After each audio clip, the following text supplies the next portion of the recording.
सद्बुद्धि, सन्मार्ग और कार्य का संकल्प देना, अडिग रहे विश्वास तुम पर, ऐसा अंतः कर देना, मेरे हृदय में आने में तुम्हें कोई संकोच न हो। हे गुरुदेव, मुझे नजरों से दूर कभी न होने देना। हे गुरुदेव, मुझे नजरों से दूर कभी न होने देना। नमस्कार, गायत्री चिंतन धारा में आप सभी का स्वागत है। आशा है आप स्वस्थ होंगे, प्रसन्न होंगे। मित्रों, कुछ बातें निजी आपसे बतानी है। इसके पहले कि वीडियो शुरू करें, प्राय लोग व्हाट्सएप में वीडियो देखते हैं और उसमें फिर लाइक का, शेयर का ऑप्शन नहीं रहता। तो व्हाट्सएप में जब आप ओपन करते हैं, उसके ऊपर उंगली रखेंगे तो यूट्यूब में वीडियो खुलेगा, तब आपके पास लाइक शेयर का ऑप्शन आएगा। तो इधर इसका थोड़ा ख्याल रखेंगे, है ना। ज्यादा लाइक और शेयर आने से ज्यादा लोगों तक पहुंच बनती है।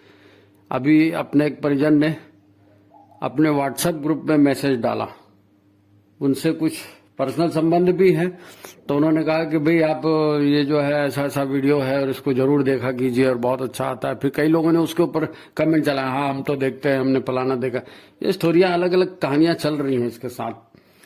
तो कुल मिलाकर के बात ऐसी है कि वीडियो काफी लोगों तक पहुंच रहा है, लोग देख रहे हैं, गुरुदेव की कृपा है। अगर आपका समाधान उसमें होता है, आपको मार्गदर्शन उसमें होता है, तो ये और अच्छी बात है। कई लोग डायरेक्ट कमेंट नहीं करते, कभी का दुक्का किसी का कमेंट आता है, लेकिन जनरली सब पहचान के लोग हैं तो पर्सनली फोन करते हैं। आज का वीडियो ऐसे ही एक भाई के फोन पर है। एक उन्होंने बच्ची की शिकायत की थी कि एक बच्ची है, कोई कितनी उम्र है उन्होंने क्लियर बताया नहीं, लेकिन उसको लगातार सिर दर्द है और उसने काफी इलाज इधर उधर कराया। पता नहीं माइग्रेन है या क्या है, वो सिर दर्द ठीक नहीं हो रहा है। फिर किसी ने कहा कि इतना इलाज करा दिए, कुछ हुआ नहीं, तो हो सकता है कोई बाहरी हवा लग गई होगी।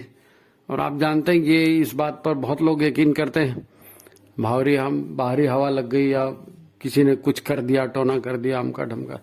तो ये सारी बातें आई। बाद में फिर उन्होंने कहा कि भाई सुरंगे जी, ऐसा ऐसा केस आया है और आप जो है इसका समाधान करो। तो अब उनका समाधान होना था, पता नहीं बच्ची ने फोन नहीं किया, कल करना था। खैर, हम उसी प्रश्न पर आज का ये वीडियो बना रहे हैं, है ना, कि समस्याओं के समाधान तक हमारी नजर क्यों नहीं जाती और समाधान ऐसे मिलता है।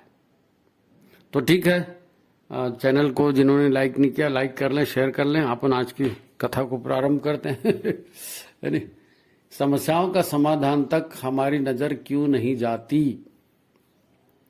अब एक बच्ची है, उसको सिर दर्द दे रहा है। अब सिर दर्द के कई कारण हो सकते हैं और सामान्यतः हम देखते हैं कि किसी को भी कोई तकलीफ होती है ना, तो उसको पता नहीं चलता कि मेरे भीतर चल क्या रहा है।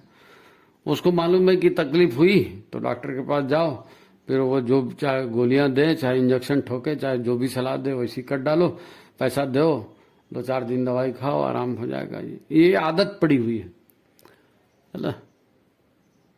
हम इस बात को जानने की कोशिश ही नहीं करते कि ये जो समस्या हमारे शरीर में पैदा हुई है, इसका कारण क्या है। अब सिर दर्द हो गया तो सिर दर्द के 50 कारण हो सकते हैं ना। कॉन्स्टिपेशन हो सकता है, मेंटल टेंशन हो सकता है नहीं, और बहुत ज्यादा काम का दबाव, तनाव, ये भी हो सकता है। और बाकी डिप जाए तो माइग्रेन वगैरह ये भी होता है, नहीं होता ऐसा नहीं है। होने को तो क्या है, ब्रेन ट्यूमर भी हो गया तो भी सिर दर्द तो रह गई। तो सिर दर्द तो मामूली कब्जियत से लेकर के तो ब्रेन ट्यूमर तक बहुत सारी समस्याएं हो सकती है जिसके लिए सिर दर्द हो। तो हर चीज के लिए, है ना। अब आपने गोली खा लिया, अब सिर दर्द के लिए गोली, बहुत सारी पेटेंट दवाइयां मिलती है, आपने खा लिया, नहीं ठीक हुआ, किसी ने कह दिया माइग्रेन है, वो है, आपने उधर इलाज शुरू कर दिया, वो ठीक नहीं हुआ। अच्छा, आदमी ज्यादा इंतजार भी नहीं करता ना, 2 दिन दवाई खाएगा और तीसरे दिन बोलेगा नहीं भैया ये डॉक्टर ठीक नहीं है, ये दवाई ठीक नहीं, इसको बदलो, इसको बदलो, इसको बदलो। अरे भाई, जिंदगी ऐसे नहीं चलती, है ना। जिंदगी ऐसे नहीं चलती। और कि केवल सिर दर्द की बात नहीं है, सारी समस्याओं पर ये इस नजर से हमको देखना पड़ेगा कि समस्या पैदा कैसे होती है, पैदा कैसे होती है। ईश्वर ने जो दुनिया बनाई है ये तो ऑटोमेटिक है, यहां तो हमेशा सबका भला ही होता है, ईश्वर कभी किसी का बुरा नहीं करते। उनकी व्यवस्था में सबके लिए दाना, पानी, हवा, सूर्य, जितनी नेसेसिटी है, जरूरत की सारी चीजें सब भगवान ने दे के रखी। और हर आदमी को बस आप करते जाइए, आपको परिणाम मिलते जाएगा। यही तो कर्म का विधान बनाया है कि भाई आपको जैसी सुविधा चाहिए, जैसी जिंदगी आप चाहते हो वैसी जिंदगी जी लो। इससे अच्छा क्या हो सकता है। लेकिन समस्या आती है रुकावट की। हमको रुकावट आ रही है, परिवार में झंझट हो रही है, दोस्तों में झंझट हो रही है, कोई शरीर की व्याधि हो गई है, कोई बिजनेस में घाटा हो गया है, कि परीक्षा में फेल हो गए हैं, कि लोगों के सामने इंसल्ट हो गई है, या बार बार हम भूल रहे हैं, बहुत सारी चीजें। तो इनके जड़ तक जाना पड़ेगा, इनके जड़ तक जाना पड़ेगा। बात कहाँ आ गई थी? बात ये आ गई थी कि आप गायत्री के साधक हैं और इस लड़की को सिर दर्द दे रहा है, तो लोग कहते हैं बाहरी हवा लग गई, तो आप जो है कुछ कर दोगे क्या? झाड़ फूक। आप झाड़ फूक कर दोगे क्या? क्यों नहीं करेंगे? झाड़ फूक कर देंगे, रेकी दे देंगे, जैसा आप बोलो कर देंगे, कोई दिक्कत नहीं। लेकिन क्या है, समस्या के समाधान तक जाने का हमारा नजरिया नहीं होगा ना, तो समस्याएं नित नई पैदा होंगी। कहां तक इलाज कराओगे आप? कहां तक इलाज कराओगे? भाई समस्याओं को पैदा करने वाले हम खुद ही हैं, तो हम जहां भी जाएंगे हम समस्या पैदा करेंगे। ऐसा नहीं होता है। अच्छा, हमारे चिंतन में विकृति है, हमारे सोच में विकृति है, हमारी आदतें खराब है, जो भी आदमी ऐसा बोलेगा उससे हम दुश्मनी बना लेते हैं। किसी ने कह दिया तुम ये बोलते हो ऐसा ठीक नहीं है, तुम ये ऐसा करते हो ऐसा ठीक नहीं है, तो एक दो बार उसने बोल दिया तो आपने उसको दुश्मन बना लिया। अरे भाई, जो आपकी आलोचना कर रहा है उससे अच्छा आपका दोस्त कौन हो सकता है? आलोचनाओं पर ध्यान देना है। हमारे से गलतियां कहां हो रही हैं ये जहां से भी पता चले तो समीक्षा करिए, समीक्षा करिए, देखिए वास्तव में गलती हो रही है क्या।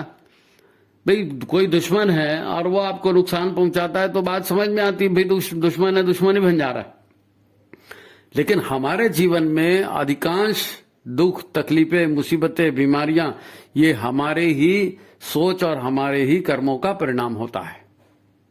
हमारे ही सोच और हमारे ही कर्मों का परिणाम होता है। तो अपने सोच को ठीक करो। गुरुदेव ने तो युग की समस्याओं का समाधान करने के लिए यही कहा था कि बेटा हमको उल्टे को उलट के सीधा करना है। दुनिया में सब लोग उल्टा कर रहे हैं ना, तो उनके उल्टे को उलट के सीधा करना है। सीधा हो जाएगा तो दुनिया ठीक चलेगी, लोगों की दुख तकलीफ दूर हो जाएगी, धरती पे स्वर्ग आ जाएगा। लेकिन सवाल यह है कि हर कोई अगर अपनी समस्याएं पैदा ही करता रहे तो कोई उसका समाधान कहां तक करेगा। अब अगर कॉन्स्टिपेशन है तो उस ढंग से दूर करिए। अगर तनाव है तो तनाव के कारणों पर जाना पड़ेगा, कहां से तनाव हो रहा है, क्यों सिर दर्द हो रहा है, उसको दूर करना पड़ेगा, है ना। तो मेन चीज तो होती है शारीरिक सबसे पहले, क्योंकि तकलीफ शरीर में होती है और हम उसको सहन नहीं कर पाते और वहीं से चिल्लाना चालू हो जाता है कि मेरे को ये हो रहा है, मेरे को वो हो रहा है। तो शरीर का सिस्टम हम समझे। शरीर का मुख्य सिस्टम क्या है? शरीर में दो हलचलें होती हैं। एक हलचल होती है आगम की, एक हलचल होती है निगम की। आगम मतलब जो भी शरीर में आ रहा है, भोजन आ रहा है, पानी आ रहा है, विचार आ रहे हैं, है ना, दृश्य आ रहे हैं, नए लोग मिल रहे हैं, ये आगम जो भी हो रहा है उनके परिणाम। और निर्गम मतलब शौच हो रही है कि नहीं, यूरिन बराबर पास हो रही है कि नहीं, आपकी श्वास की गति ठीक है कि नहीं, आप श्वास ठीक ले रहे हैं कि नहीं, आपकी नींद ठीक हो रही है कि नहीं, आप एक्सरसाइज ठीक कर रहे हैं कि नहीं, आपका शरीर का जो विकार है वो रेगुलर बराबर निकल रहा है कि नहीं। तो अपने आगम निगम को हम चेक करें, आगम निगम को चेक करें। आगम निगम ठीक होगा, सिस्टम ठीक हो जाएगा, है ना। सिस्टम मुख्य मेन क्या है? शरीर की जितनी भी समस्याएं हैं, शरीर की और दिमाग की, ये जुड़ी हुई हैं। शरीर और मन सूक्ष्म शरीर को मन कह देते हो आप, और स्थूल शरीर को शरीर कह देते हो।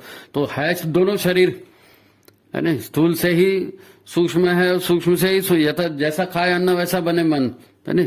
शरीर और मन की समस्याएं की जैसे रहती, मन खराब तो शरीर खराब, शरीर खराब तो मन खराब। तो सिस्टम को ठीक करना है। अगर मान लीजिए आपका खाना पीना भी ठीक है, संतुलित भोजन भी कर रहे हैं, उसके बावजूद अगर कोई है तो फिर शरीर से छोड़ के फिर मन में जाता है, विचारों में जाता है है ना, ज्ञान में जाता है, ज्ञान की कमी होती है, उल्टे सीधे काम करते हैं, विचार उल्टे सीधे करते हैं, है ना। तो वो ज्ञान की कमी है तो ज्ञान अध्ययन करिए, फिर सत्संग करिए, स्वाध्याय करिए, है ना। और अगर मन में त्रास हो रहा है, कोई परिजन त्रास दे रहा है, कोई मित्र त्रास दे रहा है, किसी की वजह से तकलीफ है, तो अगर तकलीफ दूर होती है तो दूर करने का प्रयास करें, और नहीं तो फिर अपनी सहन शक्ति का विकास करें। दोनों काम है, एक तो आपको थोड़ा बहुत सहन शक्ति भी होना चाहिए, और दूसरा अगर कोई समस्या पैदा कर रहा है तो उससे बातचीत करके और शांतिपूर्ण ढंग से उसका समाधान निकालना चाहिए। तो शरीर की विकृतियों को हटाना, मन की विकृतियों को हटाना, ये जनरली सब लोग जानते हैं। मैंने ये वीडियो बनाने का तय इसलिए किया कि ये भूत वाली समस्या आ गई, भूत प्रेत हवा बाहर की। अब ये बाहर की हवा क्या है, ये भूत प्रेत क्या है? मैं ये नहीं कहता कि भूत प्रेत नहीं होते, भूत प्रेत नहीं, अब उसको नाम चाहे कुछ भी ले लो, है ना। अशरीरी जीव जिनके पास इंद्रियां नहीं हैं, जो अपनी कामनाओं के पीछे जा रहे हैं, और अब कामनाएं पूरी कैसे होंगी, इंद्रियां है नहीं तो कामनाएं कैसे पूरी होंगी? तो दूसरे के शरीर में प्रवेश करके अपनी कामनाओं को पूरा करते हैं, फिर उसी को भूत प्रेत जिन्न इधर उधर कहते हैं। तो इसका पेशा भी चलता है, धंधा भी चलता है, यानी जो दुष्ट आत्माएं होती हैं। आपको बता दूं मैं कि जैसे आप कमरे में बैठे हैं, ये वीडियो सुन रहे हैं, आपको क्या लगता है कमरा खाली है? ऐसा कमरा दिखने में खाली दिख नहीं रहा है कुछ, लेकिन न जाने उसमें कितनी सूक्ष्म आत्माएं विचरण कर रही होंगी। आप जहां बैठे हैं उस कमरे में भी कर रही होंगी, आपको दिखता थोड़ी है। आप किसी एक विषय पर चिंतन शुरू करिए, उस विषय पर अपने आप विचार आपको आने चालू हो जाएंगे, अपने आप विचार आने चालू हो जाएंगे। आकाशीय तत्व है, आकाश में विचार भरे हैं, संकल्प भरे वहां से आ रहे हैं, या गुरु की प्रेरणा हो रही है, वो सब ठीक है। उसके बावजूद भी मैं आपको बता रहा हूं कि हमारे आसपास जो भी सूक्ष्म आत्माएं तैर रही हैं, उनको भोग करना है, और भोग के लिए शरीर चाहिए, और उनके पास शरीर है नहीं, तो वो आपको प्रेरणा देंगी, वो आपको प्रेरणा देंगे, और आपसे वो काम करवाने की कोशिश करेंगे, नहीं करेंगे। कैसे करवाने की कोशिश करेंगे?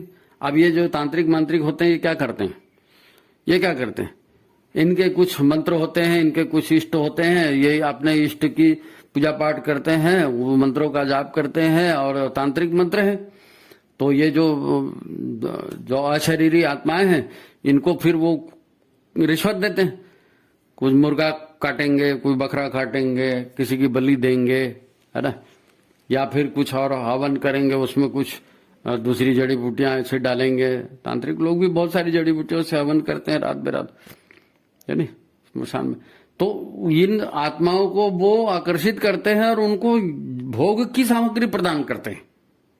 अमूमन नशा ज्यादा करके होता है, कोई दारू समर्पित कर रहा है, शराब, कोई गांजा, कोई भांग को कुछ दे रहा है, कोई मुर्गे की इसकी उसकी बलि दे रहा है। ये सब करके उन आत्माओं को प्रभावित करते हैं, और उनको प्रभावित करके उनसे काम कराने के लिए फिर उनको भेजते हैं, और वो जब काम करा के आते हैं तो उनको फिर कुछ न कुछ पुरस्कार देते हैं। तो ये एक तंत्र है, ये चलते रहता है। ये कोई अगर ऐसा कहता है कि ऐसा नहीं होता तो उसका अज्ञान है, होता है। अशरीरी आत्माएं होती है, उनसे काम करा। मैं आपको डरा नहीं रहा हूं, लेकिन इसका हम क्या कह रहे थे कि समस्याएं हमने शारीरिक स्तर पर दूर करनी है, मानसिक तौर पर दूर करनी है। उसके लिए आपको बताया शरीर को ठीक से चलाना, खाना पीना ठीक करना, और मन के लिए स्वाध्याय सत्संग की बात करी, है नहीं, अपने विचारों को ठीक करने बताया। अभी ये तीसरी समस्या पर हम आ रहे हैं कि ये हवा या भूत प्रेत या जो भी आप बता रहे हैं, ये होता क्या है? देखो, दुनिया में कुछ नहीं है, केवल ऊर्जा है। ये सारा संसार ऊर्जा का ही खेल है, ऊर्जा और चेतना। चेतना भी एक तरह की ऊर्जा ही है। अब सवाल ये है कि किसी व्यक्ति पर का भूत का प्रकोप हो गया उसके ऊपर, या कोई जिन्न चढ़ गया या फलाना चढ़ गया, ये क्यों होता है? इसका विज्ञान समझ जाए तो ये इस वीडियो का ये फाइनल यही बात होगी डेस्ट, कि भाई हम इसका बात समझ जाए कि भूत प्रेत जो होता है या बाहरी हवा लगती है तो क्यों लगती है, और इससे बचा कैसे जाए। तो हम आपसे बात कर रहे थे कि जब कोई भी व्यक्ति है, वो शरीर जब छोड़ता है तो उसकी कामनाएं, उसकी वासनाएं उसके सूक्ष्म शरीर के साथ जाती हैं। अब ये जो कामनाएं हैं, वासनाएं हैं, ऊर्जा रूप में होती हैं, ऊर्जा रूप में होती है। जब प्राण शरीर को छोड़ते हैं तो शरीर के सारे संकल्प, शरीर के सारी कामनाएं, वासनाएं, ये कहाँ सिमट जाती हैं? हमारे मन में।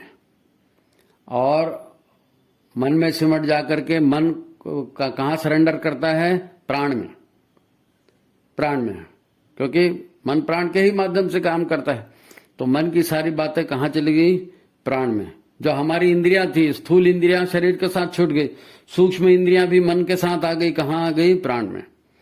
ये प्राण शरीर से बाहर कैसे निकलता है? उदान के माध्यम से।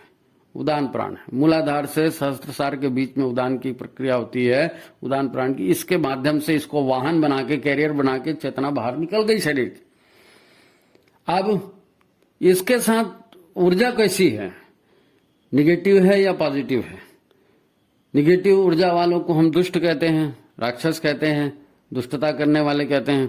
पॉजिटिव ऊर्जा वालों को हम देवता कहते हैं, संत कहते हैं, साधु कहते हैं, है ना? तो जैसी कामनाएं होती हैं, अब कामनाओं को पूर्ति के लिए ये अशरीरी जीव प्रयास करते हैं या फिर दूसरा जन्म लेते हैं। अगर इनको सहज दूसरे शरीर से कामनाएं पूर्ति होती है तो दूसरा जन्म ले लेते हैं, तो इनको अशरीरी अवस्था में ज्यादा दिन रहने की जरूरत नहीं पड़ती। लेकिन जो लोग अशरीरी हैं, उनकी ऊर्जा की हम बात कर रहे हैं। मान लीजिए कोई बहुत रेपिस्ट है ना, चोर है, बहुत बड़ा डकैत है, दुष्ट आत्मा है। अब उसको लोगों को तरसाने में मजा आता है, जिंदगी भर उसने वही किया, तो मरते तक भी उसकी उसी तरह की बात रही। अब वो निगेटिव ऊर्जा हो गई, उसकी भोग की भी इच्छा, वो है ना, दो लोगों को कष्ट देने वाला नकारात्मक, लोगों की सेवा करने वाला सकारात्मक। अब वैसा ऊर्जा वाला कोई जीवात्मा आपके आसपास है, ये भी कहीं रहते हैं, किसी जमीन के टुकड़े में रहते हैं, किसी तालाब में रहते हैं, किसी पेड़ के पास रहते हैं। आपको शायद लोगों ने कहा होगा कि भाई सुनसान जगह में कहीं जा रहे हो तो कहीं भी पेशाब मत करना। सुना होगा, कई लोगों ने आपको कहा होगा कि ज्यादा 12 बजे धूप में मत घूमो, 12 बजे एकदम तालाब में मत जाओ। बहुत सारे ऐसी आपको सुनाई दी होंगी बातें, गांव के लोग बताते हैं। तो ये ऐसे समय में क्या होता है, आप या तो उन दुष्ट आत्माओं के क्षेत्र में आप प्रवेश कर रहे हैं, या तो उन दुष्ट आत्माओं को ढूंढना है, वो शरीर ढूंढ रहे हैं और आप अपना शरीर उनको दे रहे हैं। हमारे शरीर में दूसरी आत्मा कैसे आ सकती है, दूसरी चेतना कैसे प्रवेश कर सकती है? तो एक ही उसका मार्ग है और वो है भय। यदि आपका मनोबल कमजोर है, यदि आप भयग्रस्त हैं, यदि आप चिंताग्रस्त हैं, तो भयग्रस्त और चिंताग्रस्त व्यक्ति की आत्मा प्रसन्न और बलशाली नहीं हो सकती। आप भयग्रस्त हैं, आप चिंताग्रस्त हैं, आप मानसिक दबाव में हैं और आपको डर लग रहा है, तो फिर क्या होगा? कोई भी आएगा आपको बहलाएगा, है नहीं? तो जैसे आप अंधेरे में जा रहे हैं, आपको डर लग गया तो आप क्या करते हो? जय हनुमान ज्ञान गुण सागर जय कपीस। या कई लोग फिर गायत्री मंत्र जाप शुरू करते हैं। डर लग गया ना, मालूम है डर लगने से जो ऐसी निगेटिव ऊर्जाएं हैं वो शरीर पर आक्रमण कर देती हैं, शरीर में प्रवेश करा करके और शरीर से काम लेती हैं डर के मारे। होता है ना ऐसा? तो ये हनुमान चालीसा पढ़ने से क्या होता है, या गायत्री मंत्र पढ़ने से क्या होता है? आपके भीतर एक कॉन्फिडेंस आ जाता है कि हनुमान जी मेरी रक्षा करेंगे या गायत्री माता मेरी रक्षा करेगी। तो आपका मन बलवान हो जाता है नहीं? आपकी आत्मा को गायत्री का संबल मिलता है, आपकी आत्मा को हनुमान जी का संबल मिलता है और आप मजबूत हो जाते हैं। तो फिर वो निगेटिव ऊर्जा आपके ऊपर काम नहीं करती है, वो समय टल जाता है। तो बात यह है कि आत्म बल को बढ़ाना, ब्रह्म बल को बढ़ाना, अपने तेज को बढ़ाना, ये प्रक्रिया होनी चाहिए। इसी के लिए प्राणायाम कराया जाता है, इसीलिए उपासना कराई जाती है, इसीलिए गुरु बनाया जाता है, इसीलिए साधना की जाती है। जहां जितना ये पूरा खेल ऊर्जा का है, पूरा खेल ऊर्जा का है। यदि आप में निगेटिव ऊर्जा ज्यादा है तो कोई भी निगेटिव ताकत आपको आक्रमण करके अपना गुलाम बना देगी। और यदि आपके अंदर पॉजिटिव ऊर्जा ज्यादा है, आप सज्जन हैं, आप साधना करते हैं, आपकी लोक सेवा में रुचि है, तो आपके आसपास जो दूसरी सज्जन आत्माएं हैं वो आपको प्रेरणा देंगी, वो आपको सहयोग करेंगे और आपकी साधना को भी बढ़ाएंगे, आपके ज्ञान को भी बढ़ाएंगे, आपके पुरुषार्थ को भी बढ़ाएंगे। ये व्यक्ति के ऊपर है, वो अपनी लाइफ का ट्रेंड कैसे जी रहा है। इसीलिए आत्मसमीक्षा की बात जरूरी है कि अपनी गलतियों को ढूंढो। अपना सुधार संसार की सबसे बड़ी सेवा है, गुरुदेव बोलते हैं ना।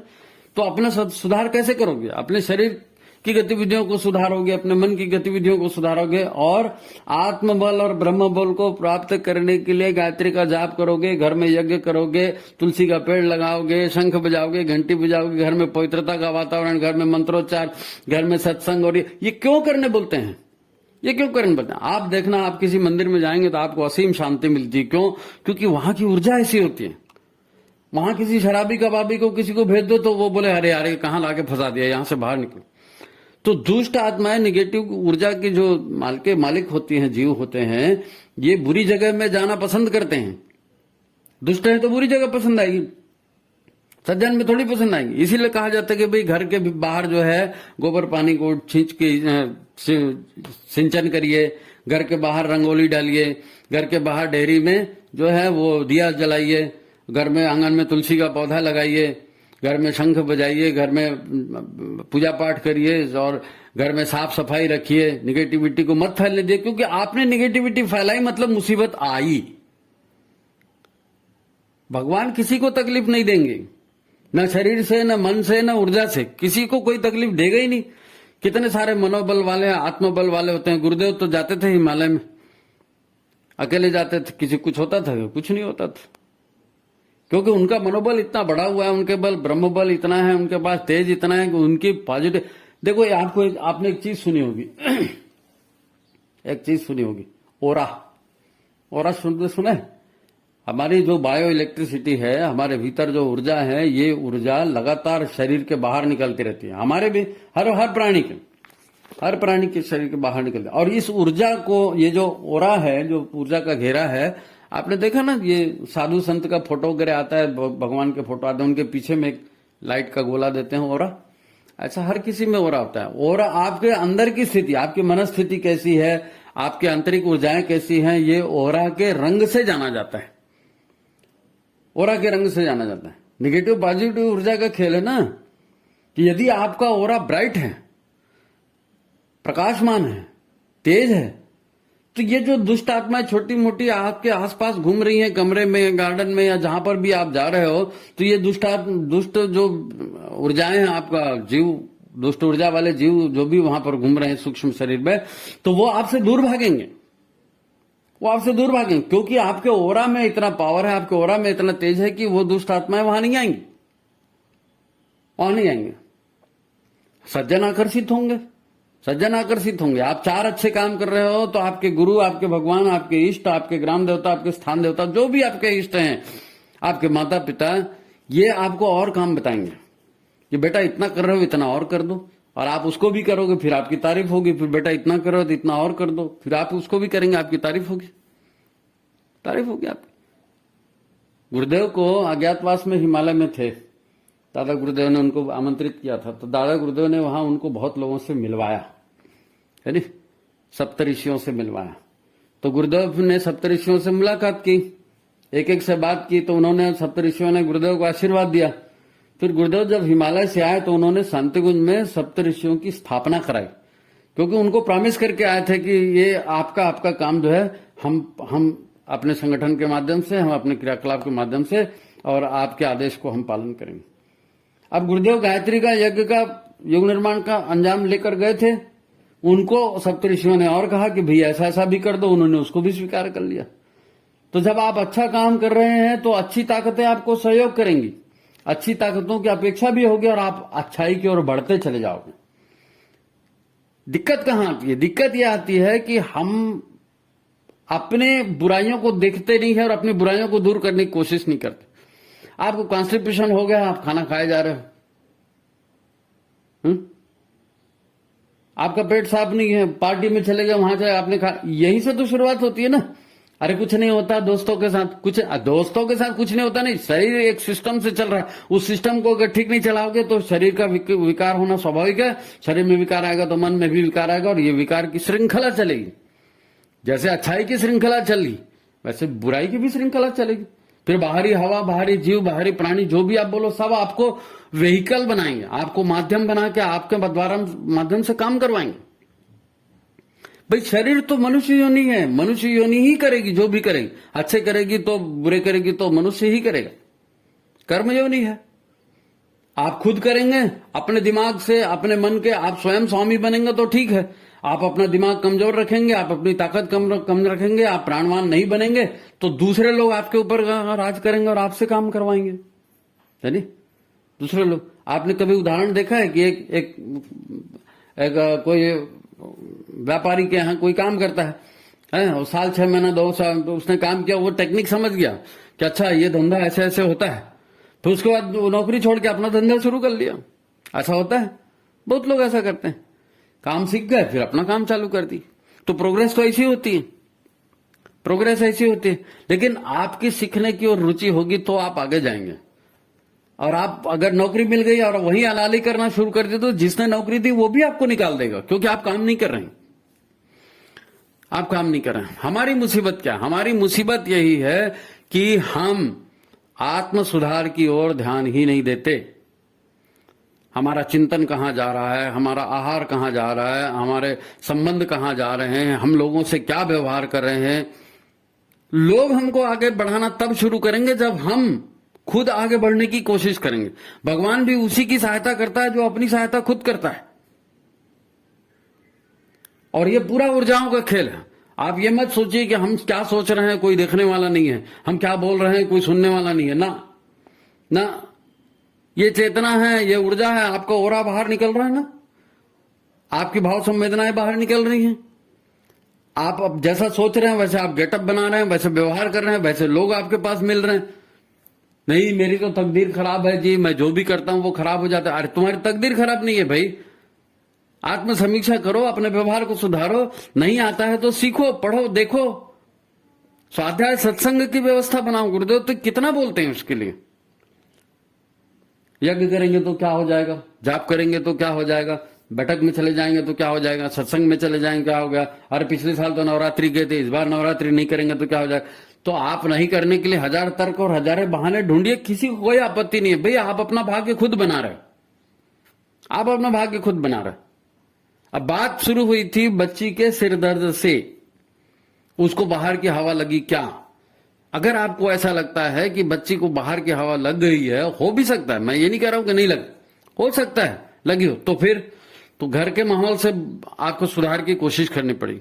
उसके घर का माहौल कैसा है, घर में पवित्रता का माहौल है कि नहीं, घर में लोग कैसी बातचीत करते हैं, घर में किस तरह के विचारों का संग्रह होता है, घर में पूजा पाठ होती है कि नहीं, घर में हवन होता है कि नहीं, घर में स्वाध्याय सत्संग होती है कि नहीं। और फिर वो लड़की जो जिसका सिर दर्द दे रहा है, वो लड़की स्वयं क्या सोच रही है, कैसे आचरण कर रही है। मैंने ऐसे बहुत उदाहरण देखे। कई लड़कियां यंग एज में होती है, 18, 20, 22 साल की लड़कियां हैं, और चक्कर खा के गिर गई, फीट आ गया, बेहोश हो गई।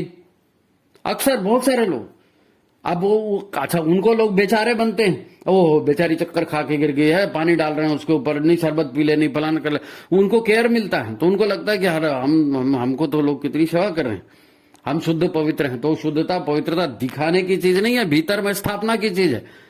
मन आपका कमजोर होगा तो आपका पूरा ऊर्जा तंत्र कमजोर होगा।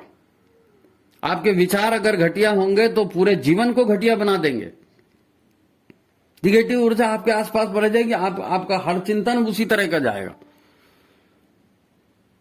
हर चिंतन उसी तरह का जाएगा। गृहस्थ छोटी मोटी चीज नहीं है, घर में रहना और सांसारिकता निभाना छोटी मोटी चीज नहीं है। लेकिन एक है जैसे आप जो है ना बैंक बैलेंस बनाते हो ना फ्यूचर के लिए, लाइफ इंश्योरेंस किया, बैंक बैलेंस बना, ऐसे ही आप अपने जीवन के लिए मार्गदर्शक का चुनाव कीजिए। यदि आप गुरु का चुनाव करते हैं, यदि आप इष्ट का चुनाव करते हैं, यदि आप इष्ट के मंत्र का जाप करते हैं, यदि आप गुरु के मंत्र का जाप करते हैं, यदि आप गुरु के चिंतन पर अपने जीवन को चलाते हैं, वास्तव में ऐसा नहीं कि हमने गुरुदेव का फोटो लगाया और माला पहना करके दीवार में टांग दिया और फिर गुरु पूर्णिमा को पूजा कर दिए और बसंत पर्व को पूजा कर दिया और बाकी दिन पड़ा है माला सुखी। ऐसा नहीं। जीवंत जागृत अपना जीवन उनके इशारों पर चलाएंगे तो वो आपके साथ कनेक्ट हो जाएंगे, आपको अपनी संवेदनाएं भी देंगे, आपको अपनी ताकत भी देंगे और आपसे बड़े बड़े काम करवाएंगे। आपको शुरुआत करनी है, गुरु के काम में जाएंगे तो गुरु भी ताकत देंगे, और शैतान के काम में जाएंगे तो फिर ये भूत प्रेत भी पीछे लगेंगे। कोई ठिकाना नहीं। सवाल ये है कि हम शरीर माध्यम खलु धर्म साधनम, है नी, धर्म साधन का ये शरीर है, तो गुरु बनाए, उनसे प्रेरणा लें, उनका स्वाध्याय करें, सत्संग करें, है ना, गायत्री का जाप करें, यज्ञ करें, अच्छे काम करें, दान करें, सेवा करें, बुजुर्गों का सम्मान करें। ये सारी जितनी पॉजिटिविटी की बातें हैं, ये मन को मजबूत बनाती हैं, आत्म तत्व को मजबूत बनाती हैं, आपके ओरा को ब्राइट बनाती हैं। ओरा, घटिया आदमी का कभी को ओरा ठीक नहीं होगा। जो सज्जन है, जो सत्कर्म करता है, जो सेवा करता है, उसका ओरा ब्राइट होगा, है नी। तो हमारी तकलीफें बाहर से नहीं आती, आत्म समीक्षा करनी पड़ेगी। मेरे शरीर में तकलीफ है, शरीर से कुछ गड़बड़ हो रही है। मेरे मन में तकलीफ है, मेरे चिंतन में कुछ गड़बड़ हो रही है, मेरे स्वाध्याय में गड़बड़ हो रही है, मेरे ज्ञान अर्जन में गड़बड़ हो रही है ना।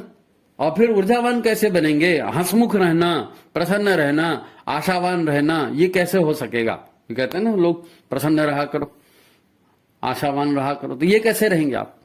जब तक इस पॉजिटिविटी के माहौल में रहेंगे। स्वार्थ, है ना, काम, क्रोध, लोभ, ईर्ष्या, मोह, फलाने ठिकाने, ये जितने भी बातें बोलते हैं, ये सब निगेटिविटी बढ़ाने वाली चीजें, दूसरे का हक छीनने वाली चीजें। और दया, करुणा, प्रेम, श्रद्धा, गुरु के प्रति समर्पण और यज्ञ और पूजा पाठ, इन सबसे पॉजिटिविटी बढ़ती है।